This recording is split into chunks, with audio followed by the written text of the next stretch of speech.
against the civilian killings. Omar Saab, if I can ask you, we have had comments coming from some of the other Hurriyat leaders appealing also to the stone pelters to stop pelting stones. Some people have even called it un-Islamic. How do we break this impasse, Omar Saab, at this moment? First of all, Varka, let me say that it's rather unfortunate that, if I am a part of the panel, you should give me ample time to clarify what our position is. And I think it's really, really sad that we have been watching the media channels over the past 1 week and the so-called Kashmir experts sitting in air-conditioned rooms and passing judgments on Kashmir. And it's really painful, it's extremely painful and humiliating that after killing innocent students, your channels are calling them as agitational anarchists, mobsters, gangsters. And I'm sorry to say, the General Malik is saying that people are These are not phrases used on this channel. I must clarify that. We're just saying stone pelters and protesters. No, but go ahead. I think it's high time. And please give me some time to explain my position, explain the position of the Hurriyat. See, it is high time. It's high time that the people of India should be shown the real picture. This problem is not of Umar Abdullah. This problem is not of PDP, National Congress, even not of Hurriyat, even not of the Mirwaiz.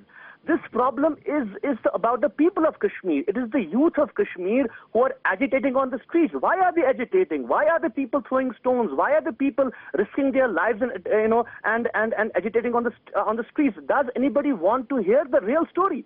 I mean, the Indian government, the Indian media is trying to address Kashmir or present Kashmir. It is all sponsored. You are trying to project Kashmir always from a Pakistan prism, always from terrorism and extremism. This is not terrorism. I mean, we are back at 1990. In 1990, the Indian army was on the streets fighting. At that time, the militants. Now you have common people on the streets. And it is really sad that, when you look at the whole picture, it is high time that New Delhi needs to address the fact that the problem is political. It's not a question of good governance, not a question of what Umar Abdullah should have done or what Mr. Mufti would have done. It's a question of simple question is that the issue, the Indian government is trying to procrastinate the issue of Kashmir. There is no political will in Delhi to resolve the issue. We risked our lives. We started the peace process. We went to Delhi. We went to Pakistan. We gave suggestions, but not a single suggestion is being heard by New Delhi. I mean, forget about, Can I ask you, Mirwaiz Omar Farooq, on the issue of dialogue? Delhi has been trying to engage in quiet diplomacy with separatist leaders, including you. What happened to that dialogue process? No, Delhi is in search of peace. I am not in search of peace. I am in search of a solution.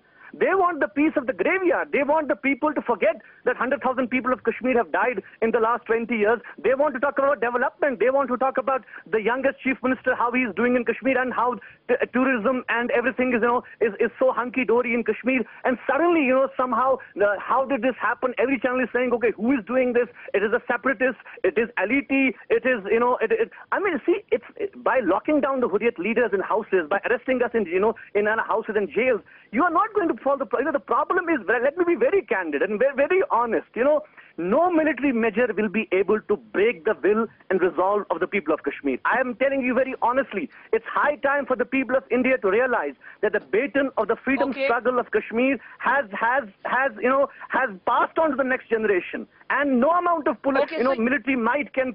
Yes, I agree. I agree that as far as seeking a solution is concerned, Hurriyat Conference has always been at the forefront. We took the initiative. Even today, we believe that Kashmir has to have a political solution. But you can't have a political solution in isolation. You can't talk about political solution and continue to genocide the people of Kashmir. I mean, just look at it. Come to Kashmir. I want to just listen to me first. I want to tell the people sitting in Delhi, come and visit the families of Kashmiris who have lost their children. I think you make a fair point.